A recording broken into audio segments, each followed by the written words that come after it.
Estimados contadores privados, reciban una cordial bienvenida de parte de la Junta Directiva de este colegio y de la Comisión de Educación. Hoy estamos con el programa La Voz del Contador Privado, que llega hasta ustedes gracias a nuestros patrocinadores Cyberfull y Tecapro. El día de hoy vamos a continuar con temas relacionados con este cierre fiscal 2020, un cierre que es un mega periodo y que realmente nos trae todavía muchas, como dicen, conversatorios sobre la mesa, consultas sobre lo que son impuestos, pero el día de hoy quisimos abarcar el tema que va más allá después de que presentemos nuestras declaraciones este 15 de marzo. Y estamos hablando de lo que es un proceso de fiscalización, pero analizando la Ley 9635. Para que analicemos este tema y conversemos un poco durante este programa, vamos a presentar a nuestros expositores del día de hoy. Ambos vienen del despacho Facio de Abogados. Voy a iniciar con don Enver, que es licenciado, es máster en asesoría fiscal y es director de Facio y Abogados. Don Enver, bienvenido al programa La Voz del Contador Privado. Es un honor tenerlo con nosotros para tocar ese tema tan importante y conversar sobre lo que es un proceso de fiscalización. Bienvenido. Y también está con nosotros el licenciado Manuel Ventura Rodríguez, que es socio del despacho Facio y Abogados, con un doctorado de Derecho Constitucional y Administrativo, que también nos va a aportar sobre este tema que vamos a abarcar el día de hoy, de lo que es un proceso de fiscalización desde un inicio hasta cuando ya empezamos a presentar las pruebas y se van a realizar los estudios. Don Manuel, bienvenido a su casa, al Colegio de Contadores Privados de Costa Rica, en su programa La Voz del Contador Privado. Muchísimas gracias a ambos por estar el día de hoy. Y ya para entrar en tema, quisiera, como dicen desde el principio, ¿qué es un proceso de fiscalización? Yo creo que en este tema don Enver nos puede colaborar para que todos los contadores privados podamos entender qué es un proceso de fiscalización, cuándo se da, en qué momento nos pueden llegar a tocar la puerta con este proceso de fiscalización y también ya irnos enfocando lo que es la Ley 9635, qué cambios trajo ahora con estos procesos. Claro. Muchísimas gracias por la oportunidad y bueno, pues como siempre agradecido de estar compartiendo con ustedes. Con respecto al tema de la fiscalización, pues básicamente estamos hablando de un procedimiento reglado, es lo primero que hay que dejar muy claro. Es un procedimiento reglado donde la administración tiene derechos como tal a solicitar o requerir información y el contribuyente tiene también algunas obligaciones, pero también garantías que establecen tanto la Constitución Política como el Código de Normas y Procedimientos Tributarios y el Reglamento de Procedimiento Tributario. Hay dos posibilidades en general de lo que serían, digamos, fiscalizaciones. La más sencilla de ellas es la que está investida por lo que sería control extensivo, que es básicamente procesos abreviados, por ejemplo, por información de terceros, lo típico que son las declaraciones sombra con los D151, ¿verdad? Que era mucho de los temas de reportes donde alguien declaraba o reportaba con un menor ingreso a la persona que le había facturado y demás, y entonces simplemente la administración les decía, me he dado cuenta de que las declaraciones no empatan, dígame y justifíqueme quién es el que está faltando a la verdad. Y a partir de eso es un proceso muy sencillo, que no implica todo, digamos, que el movimiento y el músculo total de un proceso de fiscalización formal. El proceso ya de carácter formal, donde hay estudio, auditor, visitando a la empresa, haciendo análisis propiamente de documentación, soporte y demás, son los llamados controles intensivos. La parte tal vez más importante, que es donde tal vez nos podemos enfocar, que es el más relevante y es el de control intensivo, implica varios elementos. La administración tributaria no es que va ahí por la vida simplemente este sí, este no, ¿verdad? Sino que para poder determinar que va a fiscalizar a alguien, esa persona que va a ser fiscalizada tiene que estar mapeada y abordada por dos normas importantísimas. Una de ellas es el Plan Anual de Fiscalización, que es, en palabras muy sencillas, cuáles son las personas a las que la administración tributaria considera, digamos, que sus favoritos en ese periodo por diversas razones, ¿verdad?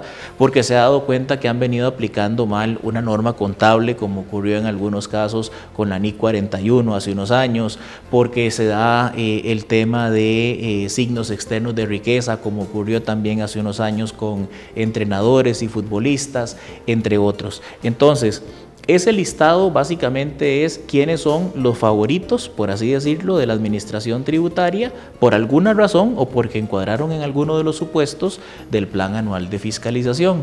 El otro elemento que hay que tomar en consideración es el reglamento sobre criterios objetivos para selección y fiscalización de contribuyentes.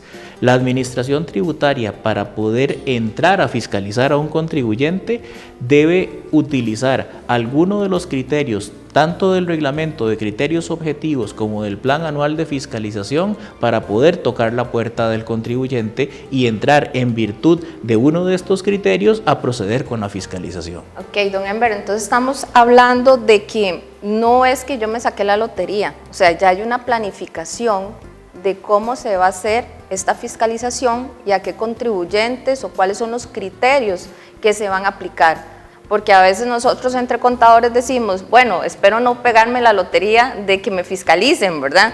Pero realmente ya la planificación está, ya la administración tributaria sabe a qué grupos va a ir a fiscalizar y en cuáles solamente le va a requerir un dato, digámoslo así, nada más. En algunos casos ya tiene, digamos, que un análisis previo, porque por ejemplo una delación o una denuncia anónima y ya investigó un poco acerca de ese contribuyente. En otros casos no ocurre esto, sino simplemente es porque categoriza en uno de los criterios de fiscalización como tal que hemos mencionado, y si encuadra en alguno de estos supuestos, pues perfectamente puede ser visitado por la administración. ¿Cuál es la diferencia ahorita de lo que era una fiscalización hace 3 años con lo que van a ser las fiscalizaciones de aquí en adelante? Porque lo que decimos nosotros es que ya la administración tributaria tiene toda la información que requiere, su gran mayoría, dejando de lado, digamos, los ajustes contables, dejando de lado los asientos de salarios de la caja y todo lo demás, que son asientos que dice uno que como contador debe realizar. Pero todo lo que es documentación electrónica ya la administración lo tiene. Ya puede hacer un análisis de un gasto específico ahora con los códigos CABIS. Entonces ya puede decir, voy a revisar todas las actividades de colegios privados, voy a ver si todos están con la misma línea. Ellos ya están involucrando todos esos aspectos que traen estas nuevas leyes dentro de su proceso de fiscalización, o todavía están, digamos, con los parámetros de antes de la ley 9635. Es importante, hasta hace unos años o durante mucho tiempo, el tema de fiscalización más bien era un beneficio o una ayuda para el contribuyente, porque era que llegara a la administración tributaria prácticamente a ponerle en orden la contabilidad, ¿verdad? Con el paso de los años, la administración tributaria se fue especializando y dentro de esa especialización se vino a dar también un elemento importantísimo que es la parte de inteligencia tributaria. Todos esos elementos que muy bien mencionas, Ivette, son parte de esa inteligencia tributaria justamente de la administración y con la que está investida, digamos, la administración para poder llegar a determinar algunos ajustes. Entonces, sin duda alguna, toda esta información que ha venido recabando y que se ha venido preparando y especializando tanto los funcionarios como las direcciones de la administración tributaria, pues son de aplicación en el día a día. Lo más importante tal vez ahora con la 9635 es, por ejemplo, el cambio diametral que tenemos de impuesto general sobre las ventas a impuesto al valor agregado, ¿verdad? Y que esto implica sin duda alguna algunos aspectos como incorporación o pasar del concepto de incorporación física al concepto de incorporación financiera, todo lo que tiene que ver con la proporcionalidad o el prorrateo, ¿verdad? Que está ahora súper en boga, y además todo lo que tiene que ver con un título o capítulo nuevo, ¿verdad? Que no teníamos en la ley antes formalmente descrito, que son todo lo correspondiente a las rentas de capital mobiliario, rentas de capital inmobiliario y ganancias y pérdidas de capital, donde puede existir que en muchos casos lo que se venga a dar o lo que se pueda llegar a generar es algún tipo de sanciones, no tal vez por un tema de mala intención o que el contribuyente lo esté haciendo adrede, sino por la novedad y la complejidad que tienen algunas de estas cédulas, ¿verdad? Específicamente estas 3 que menciono, y estos cambios significativos que no todo contribuyente con un conocimiento medio de la temática tributaria puede dominar. Igual, digamos, ahí le podremos agregar REA. Correcto. ¿Verdad? Que es otro, digamos, estaba viendo yo una charla donde se ven los diferentes sectores que ahorita se pueden fiscalizar, como bien usted los nombró, y a este le agregamos REA también. Claro. ¿Verdad? Y otros elementos como la E151 que ya está saliendo de mercado, decimos nosotros, ¿verdad? Yo considero que ya para el otro año puede pasar algo a nivel de normativa que nos van a sacar ya la E151 del todo, ¿verdad? Correcto. Entonces sí es importante, digamos, saber como contadores privados, no esperar hasta que me llegue ese proceso de fiscalización para correr, ¿verdad? Para tener todo esto que me va a pedir la administración tributaria, ¿verdad? Y a ello va la pregunta más que todo para don Manuel. Nosotros como contadores siempre hemos analizado que esta ley 9635 ha sido una interpretación de criterios, y los que nos gusta ver charlas y analizar conceptos hemos visto que varios contadores tienen criterios diferentes cuando responden una consulta. Entonces nos quedamos todos, ¿ahora qué? Y hay una mala costumbre también de nosotros cuando a veces damos criterios que no decimos artículos, ni leyes, ni nada. Decimos, no, la D151 va de un colón en adelante. ¿Y quién lo dice? Que no, que se aceptan los mismos, va a quedar los mismos topes. ¿Y quién lo dice?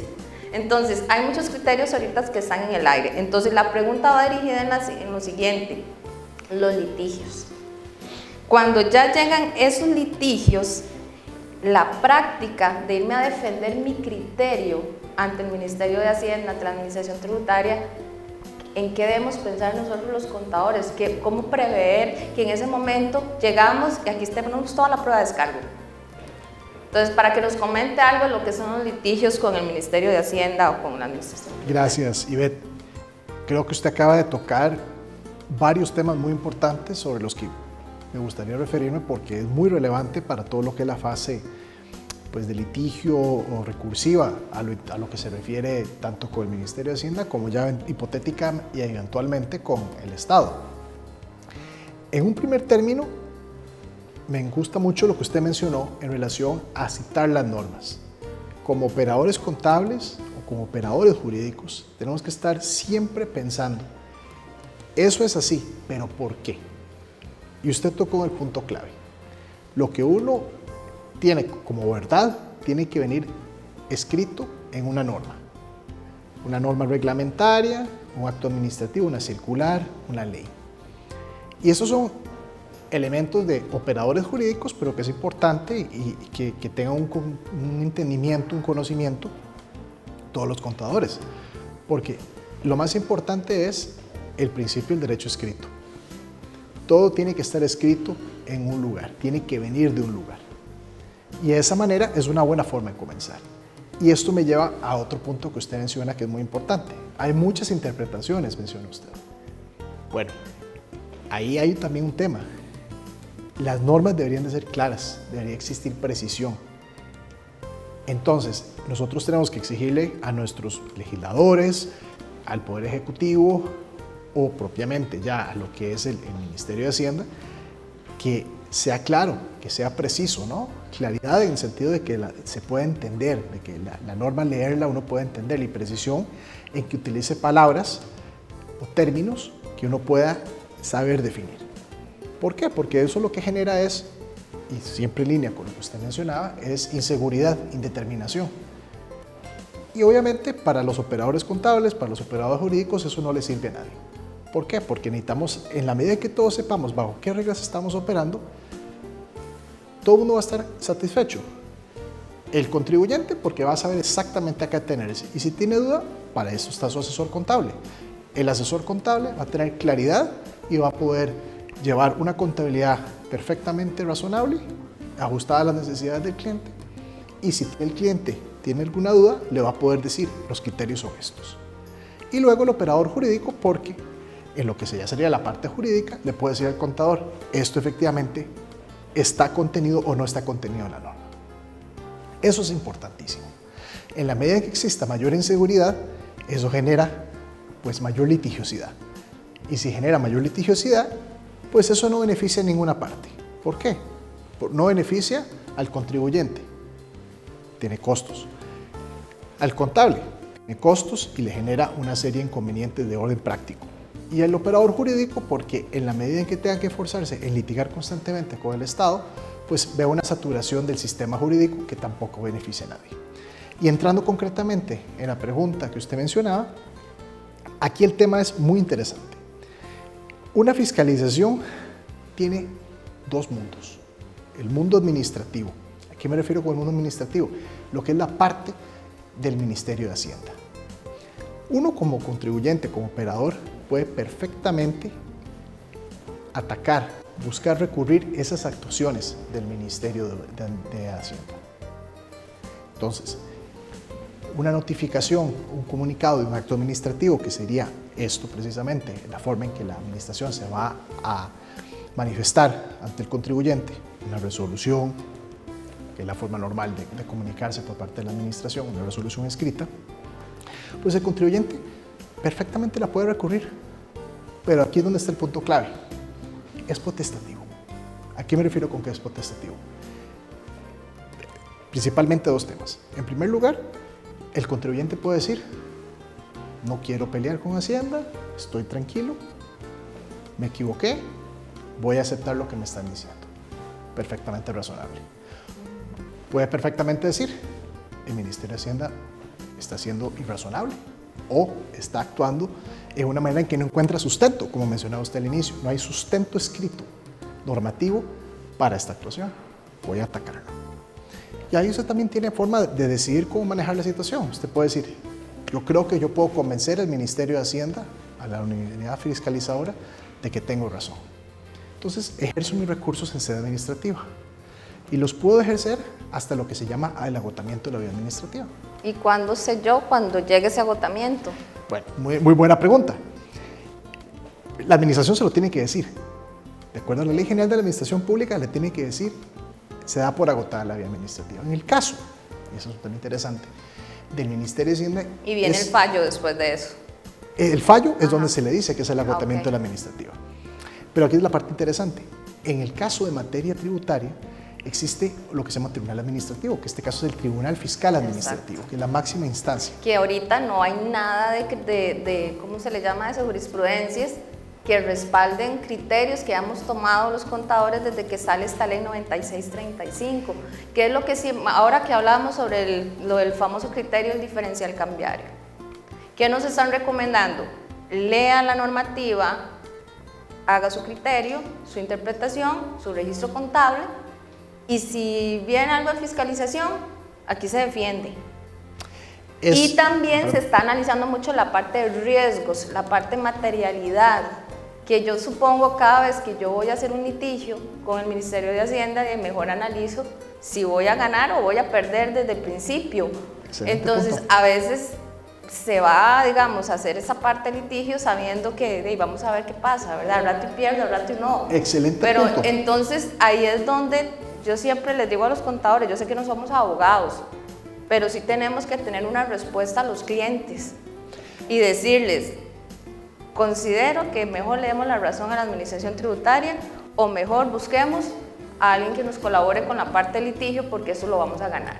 Pero hay una cosa muy importante, Ivette, usted tocó el punto clave, el operador jurídico también se va a apoyar en el operador contable. Exacto, Porque es un equipo realmente. Es un equipo, usted acaba de dar el clavo. ¿Por qué? Porque yo como operador jurídico, yo voy a revisar, por ejemplo, la fase de fiscalización. Entonces yo le puedo decir, estas actuaciones del Ministerio de Hacienda durante la fiscalización no tienen asidero, pero lo que es la propia parte contable, eso el operador jurídico, y esto es muy importante que lo entendamos, el operador jurídico, salvo que el abogado también sea contador, no tendría por qué conocerlo o manejarlo con la especificidad que usted menciona. Perdón, retomando la idea anterior, entonces, perfectamente uno puede decir agotar la vía administrativa e ir al Tribunal Fiscal Administrativo o a la máxima instancia administrativa del Ministerio de Hacienda, según las materias propiamente, para agotar la vía administrativa. Pero yo no estoy obligado a hacerlo. En Costa Rica, con base en el artículo 49 de la Constitución Política, el Poder Judicial puede revisar las actuaciones de la administración pública. ¿Esto qué quiere decir? Que yo demando al Estado, eso es muy importante, no demando al Ministerio de Hacienda, demando al Estado, que va a ser representado por la Procuraduría General de la República, y al demandar al Estado, yo le estoy pidiendo a la jurisdicción contencioso administrativa que revise las actuaciones del Ministerio de Hacienda, concretamente, digamos en estos casos, y me diga si actuaron o no de forma correcta. Eso es un proceso, como mencioné, que se llama contencioso administrativo, se tramita ante el Tribunal Contencioso Administrativo y eventualmente por la propia Sala Primera de la Corte Suprema de Justicia, en el caso que alguna de las dos partes, normalmente la que pierde, pues presenta un recurso de casación ante esta sala para que verifique si el fallo de primera instancia se ajustó pues a la normativa o no. Así, en forma muy resumida, así es básicamente la forma en que usted podría actuar. Muy brevemente, aquí hay un complejo conjunto de estrategias, ¿no? Usted perfectamente podría empezar a actuar en sede administrativa y usted puede más o menos sentir si va por buen camino o no, lo cual puede entonces valorar irse directamente a la sede contencioso administrativa en sede judicial. O como lo mencioné, o sea, simplemente decir, yo no quiero, pues yo creo que la administración tiene muy claro su criterio, no voy a preocuparme en discutirlo en sede administrativa, me voy directamente a la sede judicial para evitar cualquier discusión. Ok, perfecto. Viendo el escenario ya del litigio, es cuando ya pasamos por el proceso de fiscalización, es cuando ya me notificaron. Entonces, ¿qué resultados se pueden derivar de este proceso de fiscalización en el momento que le tocaron la puerta, como dicen, al contribuyente? Y enfocándonos ahora con la ley 9635, don Enver, porque realmente ahorita sobre la mesa hay criterios muy fuertes con lo que es la de 125, con lo que es la de 101, ¿verdad? Que todavía no se sabe si lo que estamos presentando estamos basándonos con un criterio correcto, o en el momento de esa fiscalización me van a decir, no, todo lo que usted ha venido presentando está mal, ¿verdad? Que es lo nuevo que trae, lamentablemente, esta ley 9635, para mí que son criterios a la deriva, criterios que todos los contadores y abogados hayan leído de una u otra manera, y hasta la administración tributaria en las mismas charlas se contradice, y capacitaciones que le dan los mismos contribuyentes. Entonces mi pregunta va, o sea, ¿qué se deriva de estas fiscalizaciones? ¿En todas van a terminar, donde dice don Manuel, en un litigio contra el Estado? ¿O con solo que le presente el auxiliar que me está pidiendo de ventas, ya ahí llegué y no tengo que llegar a este proceso, digámoslo así? Claro, esto es todo un tema, y tal vez para ir en una secuencia y en un orden un poco lógico, podemos hablar, digamos, a grosso modo, de lo que sería una fiscalización, ¿verdad? Y para llegar a ese punto final que describes, Ivette, lo primero y la primera comunicación que va a recibir un contribuyente cuando es elegido, ¿verdad?, para ser notificado como tal de un proceso, de una apertura y un proceso de fiscalización, es el acta de inicio de actuación fiscalizadora. Ese es el documento fundamental, el documento principal que se emite para decirle al contribuyente, usted ha sido, en palabras sencillas, usted ha sido elegido para efectos de la fiscalización. Que el contribuyente tiene que ser notificado con los requerimientos básicos, legales, ¿verdad?, personalmente y demás. Y esa notificación formal, que no es una llamada telefónica, no es un fax enviado o algo parecido, es una comunicación formal como acto administrativo que implica primero que esté bien notificado, ¿verdad? Siguiendo un poco lo que mencionaba don Manuel, tiene que estar bien notificado por elementos de derecho administrativo, ¿verdad?, y por la trascendencia que esto tiene. En esa acta de inicio de actuación fiscalizadora, básicamente la información que se va a recopilar y que se va a incluir es, entre otras, quién es el funcionario que me va a fiscalizar o me va a auditar por parte de la administración tributaria, ¿verdad? Y en esto a veces la gente dice, ¿cuál es la tesis o la posición que debo tomar ante el fiscalizador o el auditor, ¿verdad? ¿Es mi amigo o es mi enemigo? Pues nosotros diríamos que no es ninguna de las dos. Es que simplemente este funcionario que está investido por parte de la administración tributaria lo que llega a hacer es a corroborar básicamente que las determinaciones, cálculos y que la normativa haya sido aplicada de forma correcta, ¿verdad? y que sea aplicada no solamente de forma correcta, sino con la vigente, ¿verdad? Entonces, muchas veces la gente dice, firmate vos o envíate, digamos, como representante el tema de la declaración, ¿verdad? Porque no tiene tanta trascendencia. Pues yo diría que sí. Esa declaración, por ejemplo, de impuesto a las utilidades, el 101, implica que se hizo un ejercicio interdisciplinario, ¿verdad? Como el que hablábamos, donde estamos claros de que se aplicaron las NICs y las NIF vigentes, ¿verdad? Correspondientes, atinentes a mi giro de negocio, ¿verdad? Y que además de que sean atinentes a mi giro de negocio, las apliqué de forma correcta. Que después, cuando hice el tema de la conciliación fiscal, apliqué la NIC 12 también de forma correcta, ¿verdad? Y que en esa, digamos, simbiosis entre la parte financiero-contable y la parte fiscal, ¿verdad? Donde llevé la base financiero-contable a la base fiscal, efectivamente utilicé las normas tributarias de forma correcta y las normas actualizadas, ¿verdad? Y cuando yo digo que apliqué las NICs, las NIF, las SIC, las CINIF, todas estas, digamos, aplicadas al caso concreto, al giro de negocio de mi empresa, yo puedo estar seguro y tranquilo de que puedo darle el envío a la declaración, ¿verdad? ¿Por qué? Porque el no hacer esto me puede implicar y me puede conllevar muchísimas consecuencias, ¿verdad? Decíamos que en esa primera etapa la administración va a hacer el acta de inicio de actuación fiscalizadora y me va a decir quién es el auditor que va a hacer la fiscalización durante todo ese periodo. Temas importantes, yo no le debería dar información a otro funcionario, por más funcionario de la administración tributaria que sea, que no específicamente aquel que me dijeron que era el que me iba a fiscalizar, porque ese es el que está investido para pedir mi información. Tiene que indicarse cuál es el periodo o los periodos que la administración tributaria va a fiscalizar y cuál es el o los impuestos que también la administración tributaria va a fiscalizar. Más importante aún, ¿cuál fue el criterio objetivo de selección por el cual yo fui elegido? Eso es muy importante. Y tiene un agravante, que el acta de inicio de comunicación de actuación fiscalizadora, es decir, fui elegido, puede ser que el criterio esté mal, no tiene recurso. Y si el fiscalizador, por alguna razón, en el ínterin del proceso de fiscalización, desea ampliar el impuesto o los impuestos y periodos, esa gestión, que debe ser también notificada al contribuyente, tampoco tiene recurso. Entonces, la fiscalización en ese sentido se da y cursa, ¿verdad? Todo lo que tenga que cursar. Además, le van a indicar al funcionario competente o al representante legal dónde se va a llevar a cabo la fiscalización. Normalmente es en las oficinas de la empresa, ¿verdad? Pero por diversas razones pudiese ocurrir que sea mejor llevarla a cabo en las oficinas de la administración tributaria, igual se ¿verdad? está dando virtual, digamos ahora. Ellos están solicitando, digamos, todas las pruebas también virtuales o igual se están haciendo presenciales. Básicamente lo que hicieron fue suspender los dictados del acto final, ¿verdad? Esa fue la comunicación de parte de la administración, pero la información sí puede fluir, digamos, en cualquier método que se pueda demostrar, es decir, puede ser digital o de cualquier naturaleza, ¿verdad? Porque lo que hace es simplemente verificar esos hechos, ¿verdad?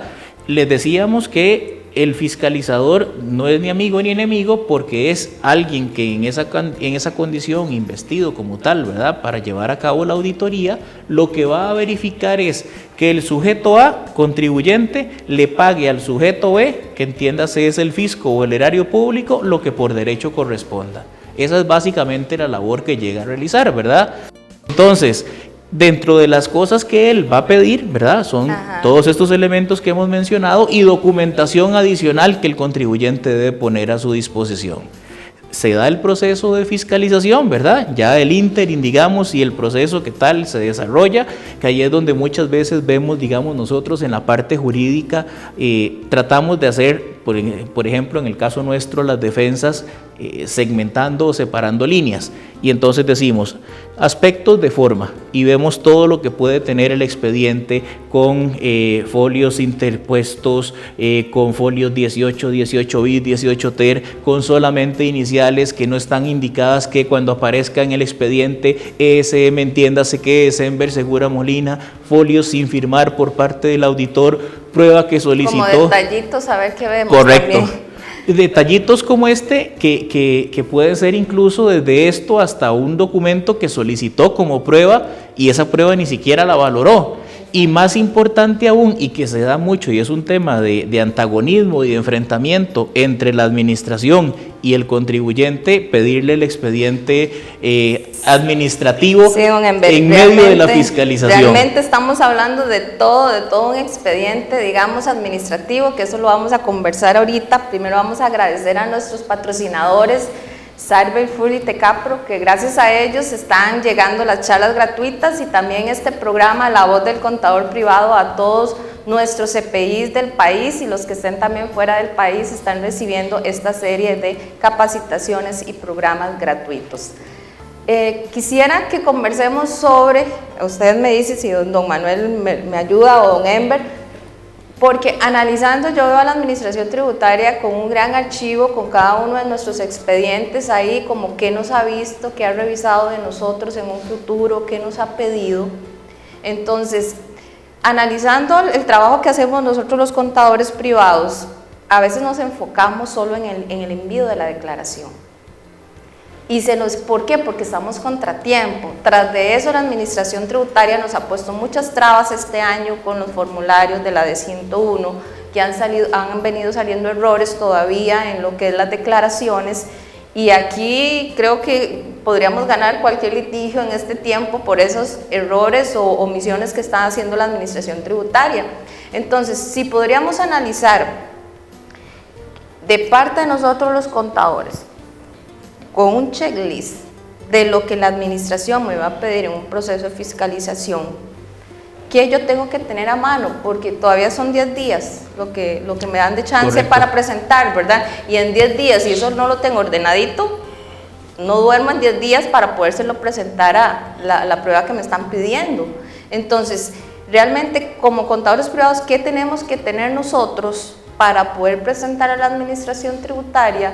Si existe algún expediente administrativo que yo le pueda solicitar a la administración para ver que me están revisando, o solamente es de mi parte como contador que yo tengo que presentar esas pruebas calladito, vamos a ver qué resultado hay después de esa entrega de documentos, o yo también tengo un derecho de pedirles que quieren revisarme más allá de ese documento. Tal vez yo le hago una observación que me parece interesante a raíz de lo que usted menciona, y dejo a don Ember tal vez que también conteste la pregunta.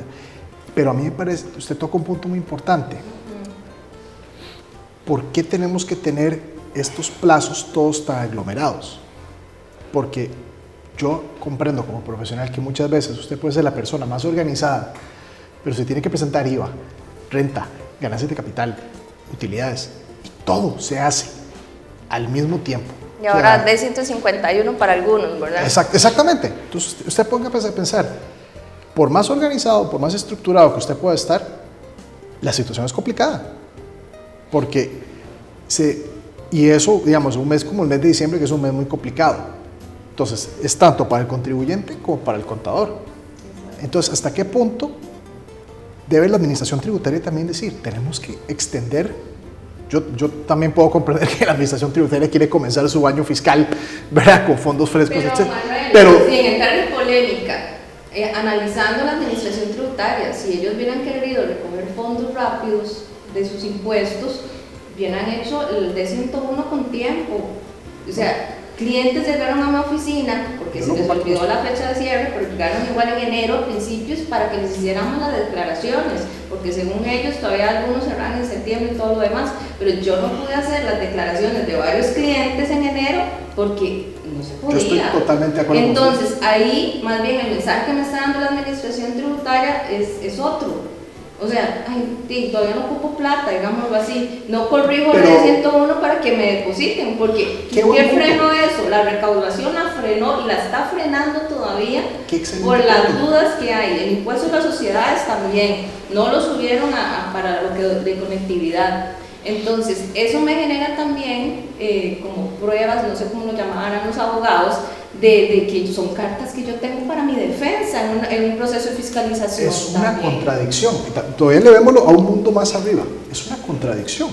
No podemos tener un mensaje de que el Estado está en una situación crítica y, como usted muy bien dice, que tiene una solución que es facilitar la recaudación, porque tienen que ir de la mano.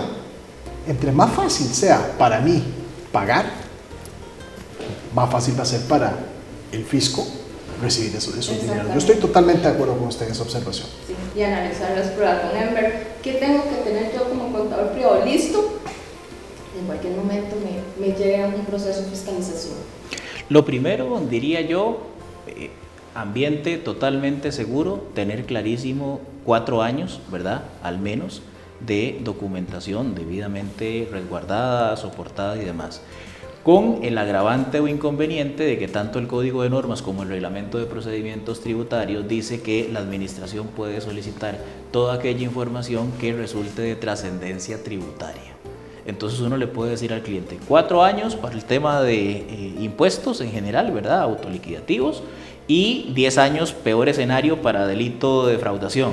Pero ¿qué pasa? Que si hay algún activo que tiene por alguna razón, según el anexo del reglamento a la ley de renta, más años de los 10 de vida útil, en buena teoría, y lo ha hecho la Administración Tributaria y lo ha hecho a nivel del Tribunal Fiscal Administrativo, ha obligado a un contribuyente a decirle, vea, este activo lo compró hace 16, 15 años, o este contrato bancario, y ya ese contrato dejó de existir. Sí, pero es que resulta que el gasto que usted me está aprovechando hoy en día obedece a aquel contrato o aquel activo y entonces tiene incidencia tributaria el día de hoy. Entonces yo necesito ver el documento soporte de ese activo que usted hoy en día viene depreciando. Entonces, vamos, la idea es, repito, 4 años para un terreno un poco seguro, ¿verdad? Pero no existe la posibilidad de que dependiendo de los años de vida útil del activo, por esta norma que menciono, que es como una cajita de Pandora donde prácticamente cabe cualquier cosa, si el activo se viene aprovechando hoy en día como parte del gasto, yo debería tener la documentación soporte, ¿verdad? Porque a la hora de hacer el expediente o la conformación del expediente de fiscalización, lo único válido a nivel de un litigio, y lo vemos nosotros en el día a día cuando hacemos este tipo de funciones, es lo que dice el expediente. Lo que no está en el expediente no existe. Entonces, ahí sí es cierto que los papelitos hablan, ¿verdad? ¿Por qué? Porque al final del proceso como tal, ¿verdad? Y que se dé toda la auditoría, ¿verdad? Nosotros pues vamos a tener que hacer una acta de conclusión de actuación fiscalizadora donde el auditor ya se siente saciado con la información que ha revisado y está, digamos que a gusto con todo lo que revisó. A partir de eso, pues viene lo que se llama la propuesta de regularización, que es donde usualmente, y digo, podría hablar de más de un 90%, ¿verdad?, de las ocasiones, la Administración Tributaria detecta un ajuste o determina un ajuste y entonces en esta propuesta de regularización le puede decir al contribuyente, vea, una vez que he revisado, usted me pagó 200 millones, cuando en realidad el monto que usted debió haberme pagado eran 400 millones. Le insto de la forma más atenta a que me pague esos 200 millones de diferencia para poder regularizar. Y entonces el contribuyente tiene, yo diría que las siguientes opciones: decirle no estoy de acuerdo por completo, ¿verdad? Acepto el monto que usted me indica y entonces me acojo a la reducción del artículo 88, ¿verdad?, en términos de la sanción, o estoy de acuerdo parcialmente. Recomendación importantísima para el contador, ¿verdad? Y para el representante legal, que va a ser probablemente acompañado de su contador, del financiero, del asesor fiscal, porque puede llevar a todo este grupo, digamos, de defensa, incluso su abogado. Si usted tiene es nuestra recomendación, si usted tiene la mínima duda de que ese ajuste no es correcto, no lo acepte. No lo acepte porque si usted en esa, después de la propuesta de regularización viene la audiencia, digamos, o una audiencia final. Si usted en ese momento acepta y firma que está conforme con lo que le estableció la Administración Tributaria, no hay nadie que le eche ese proceso atrás. Y ya se convierte en una obligación totalmente líquida y exigible y va con el tema de posibles, si no lo cancela, posibles embargos, remates y demás. Si usted tiene la mínima duda, como contador, aconséjele a su cliente que no lo acepte. ¿Y por qué no lo acepta? Porque es que el mundo, digamos, de la fiscalización no acaba ahí. Esa es simplemente la primera etapa. Después de esto, la administración tributaria tendrá que formular un traslado de cargos y observaciones, tanto determinativo, ¿verdad?, o el otro que es el sancionatorio, que van, digamos, de la mano, ¿verdad? Uno depende del otro. De esto podrá devenir después del traslado de cargos y observaciones la resolución determinativa. Esa resolución determinativa vamos a tener la posibilidad de presentarle, como decía don Manuel, revocatoria, ¿verdad? Después a esa revocatoria, si nos la rechazan, apelación ante el Tribunal Fiscal Administrativo, y una vez agotada la vía administrativa, contencioso o sala primera. Vean ustedes toda la serie de posibilidades y vías que nos quedan por aprovechar, con un elemento tal vez importante y con el aprecio y respeto que les tengo a mis distinguidos y distinguidas amigas contadores y contadoras, ¿verdad?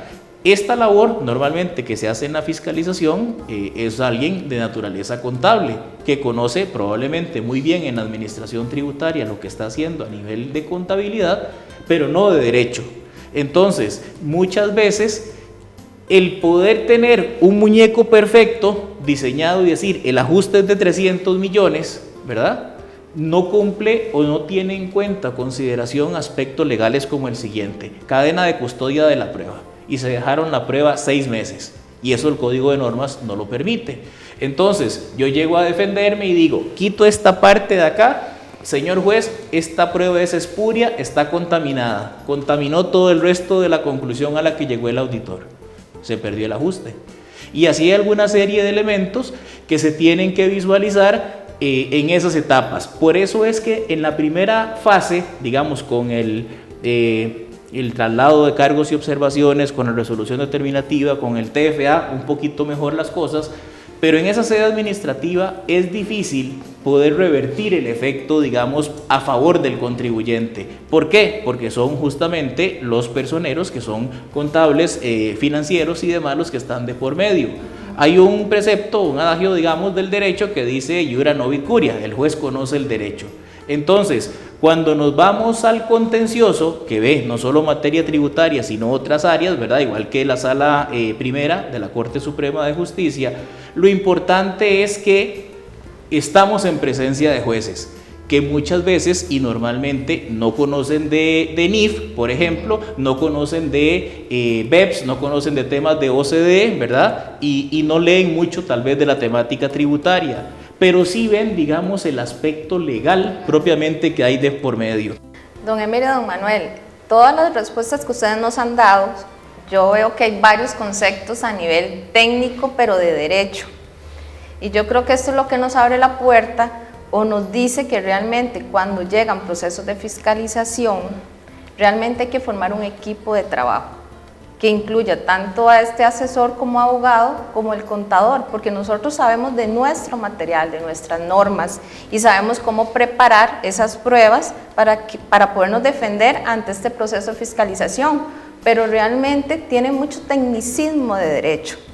Y así como para analizar ya los puntos finales y hacer una conclusión, yo más bien le quería decir a don Manuel que nos estuvo conversando sobre los litigios, donde cuando se agotaba ya la vía administrativa y todo lo demás.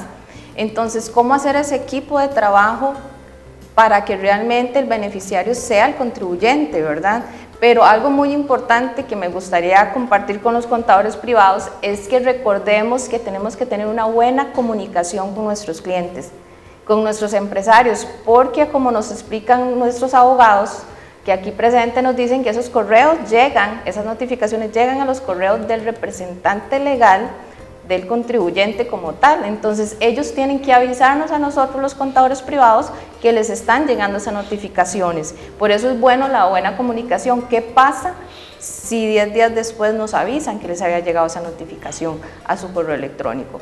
Entonces mi recomendación es que nosotros como contadores privados siempre estemos de la mano con nuestros clientes o con los empresarios con los que elaboramos.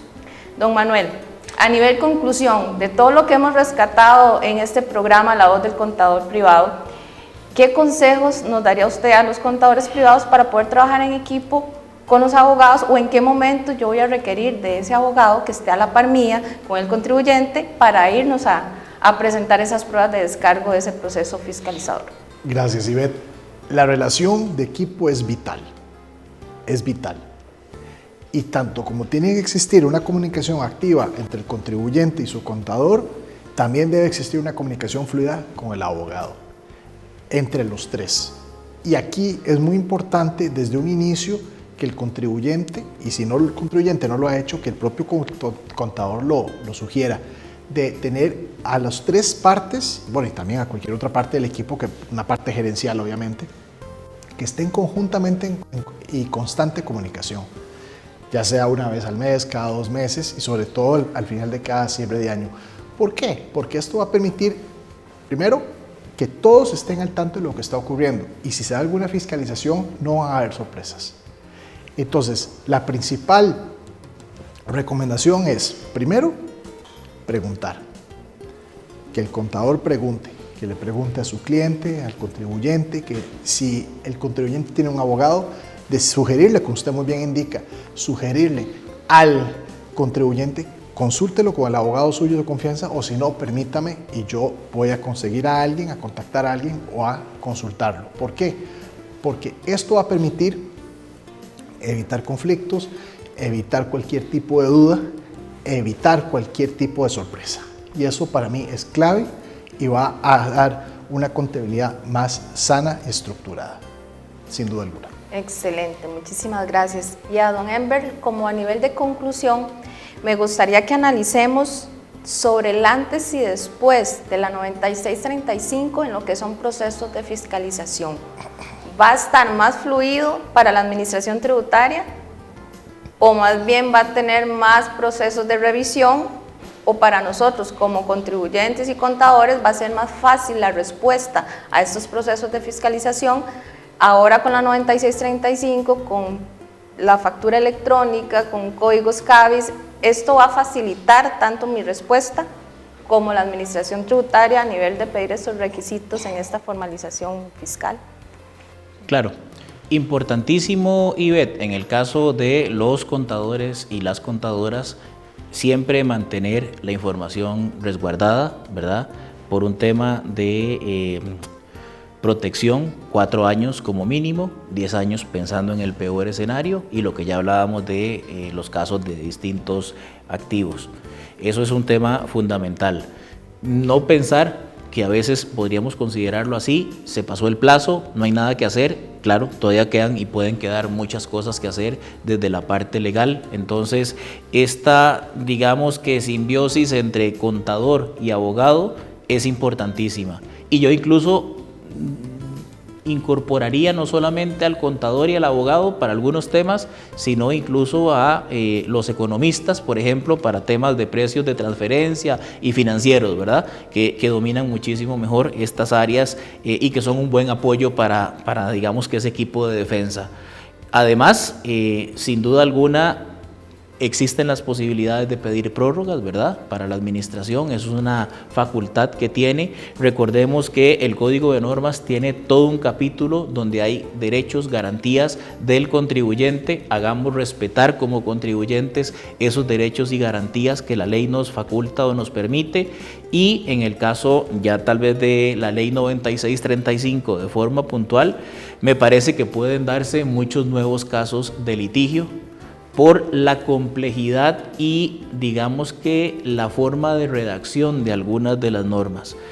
Toda la parte del capítulo 11 de rentas de capital mobiliario, rentas de capital inmobiliario, ganancias y pérdidas de capital, no está redactado en un lenguaje sencillo, ¿verdad? Para muchos de los supuestos y algunos de estos temas no tiene una redacción sencilla, y a eso hay que sumarle que, según el artículo 8 del Código de Normas, tanto la administración tributaria como nosotros los contribuyentes y asesores, y así los contadores también somos intérpretes de la norma.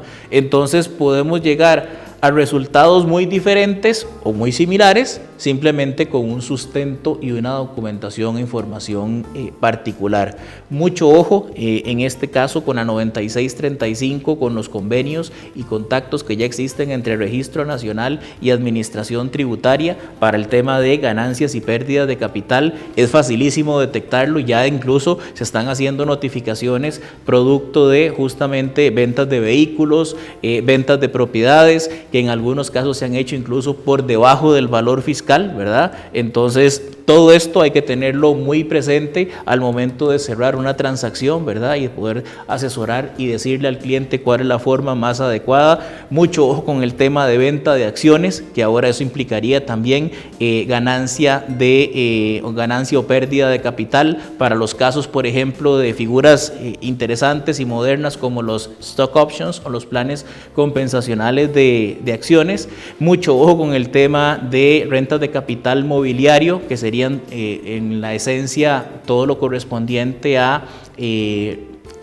dividendos, digamos, o renta disponible, que ahora tiene esa categorización, ¿verdad? Eso es muy importante, digamos, que tener mucho cuidado con ese tipo de situaciones, y más importante aún, segmentar y tener clarísimo en el caso de los contadores y contadoras si estamos hablando de una renta ordinaria o si estamos hablando de alguno de los capítulos de rentas de capital mobiliario, rentas de capital inmobiliario, ganancias y pérdidas de capital, y poder asesorar al cliente de la forma más proactiva, ¿verdad?, y más efectiva, de manera tal que le podamos ayudar a minimizar su carga tributaria, maximizando sus resultados. Por ejemplo, acudiendo a la globalidad por afectación de rentas, trasladando, si no nos conviene por un tema de gastos, por ejemplo, una renta de capital inmobiliaria a renta ordinaria. Esos serían, digamos, algunos de los, tal vez, de los elementos más importantes, y sin duda alguna las fiscalizaciones van a ser más voraces, van a ser pues más efectivas, en el entendido de que muchos contribuyentes, por desconocimiento de este tipo de normas, ¿verdad?, y la complejidad con la que fueron redactadas, pueden caer en un error. No se vale, y eso es importantísimo, tal vez con esto me gustaría cerrar, no se vale recaudar a base de sanciones. Ese no es el fin propiamente de los tributos. Todos estamos obligados al sostenimiento de las cargas públicas, y ese es el precio que pagamos por vivir en sociedad, pero con normas claras y siempre que se respete el debido proceso y los derechos y garantías del contribuyente. Muchísimas gracias, don Enver. Realmente usted tiene razón, o sea, no tenemos por qué pagar una sanción o una multa o un impuesto de más por un error tal vez que se comete a nivel contable. Por eso el contador privado debe ser sigiloso, o sea, debe estar pendiente de todos los cambios de normativa, debe estar pendiente de los criterios que va a aplicar, como el ejemplo del diferencial cambiario, y respaldarse con artículo, con ley, con todo, aunque no somos abogados, pero sabemos leer, como digo yo, y podemos interpretar y tomar una decisión cómo vamos a hacer el registro y la presentación. Quiero agradecerles realmente a don Enver, a don Manuel, por estar hoy con nosotros y compartir este tema que es realmente un tema técnico, porque si nosotros vemos los documentos que envía la Administración Tributaria, es un documento en un 90% legal, realmente todos sus tecnicismos y los auxiliares que nos piden obviamente son a nivel contable, pero aquí yo creo que podemos cerrar ya como una despedida de este programa, es ese equipo que deben de formar los abogados y contadores en defensa de nuestros clientes, en defensa de los contribuyentes, para poder agilizar tanto la recaudación de impuestos para la misma Administración Tributaria y también nosotros como profesionales, ¿verdad?, desarrollar nuestra profesión en cada área que nos corresponde, y cuando hay que trabajar juntos, trabajaremos juntos. Don Manuel, muchísimas gracias. ¿Dónde los podemos contactar? Al despacho de abogado Facio y Abogados, más bien son ustedes, Facio y Abogados, para poder hacer ese equipo de trabajo, ¿verdad? Porque a veces claro los contadores nos llegan este tipo de información y necesitamos una asesoría tal vez breve, o que nos acompañen a la Administración Tributaria con nuestros clientes, entonces para tenerlos como una opción nosotros como CPIs. Muchas gracias, Ivette. Nosotros estamos situados en Escazú, en el Centro Corporativo Plaza Roble, edificio El Patio, tercer piso. Nuestro teléfono es el 2201-8700 y mi dirección de correo electrónico es mventura@faciolegal.com. Igualmente, don Enver puede ser localizado en la dirección indicada o en el correo electrónico esegura@faciolegal.com. Don Enver, las últimas palabras, y muchísimas gracias por estar hoy con nosotros en el programa La Voz del Contador Privado. Pues muchísimas gracias, Ivette, como siempre, por la oportunidad. De verdad, siempre estos temas de actualización tributaria y por los que sé que siempre has estado en procura, ¿verdad? Y has sido una persona líder o una mujer líder en este ámbito. Te agradecemos muchísimo nuevamente la posibilidad de poder compartir aquí con ustedes. Estaremos aquí cada vez que nos requieras y podamos compartir pues estas experiencias. Y bueno, contadores y contadoras, de la mejor manera, prepararse para estos últimos días ya de cierre de las declaraciones. Tengan en cuenta los aspectos que hemos mencionado de forma general.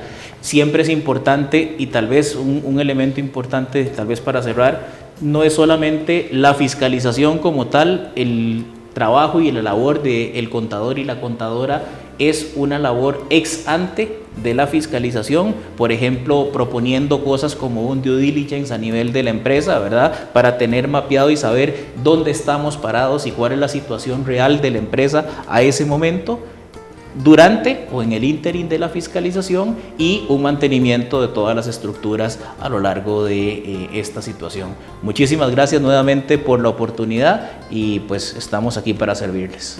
Muchísimas gracias, y muchísimas gracias a todos los contadores privados de Costa Rica que estuvieron con nosotros en este programa La Voz del Contador, conversando sobre un tema de lo que es la formalización en una fiscalización.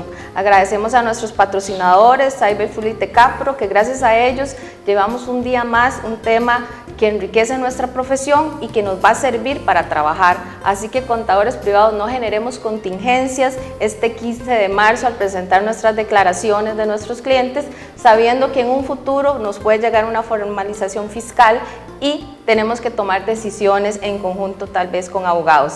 Muchísimas gracias y nos vemos en el próximo programa La Voz del Contador Privado.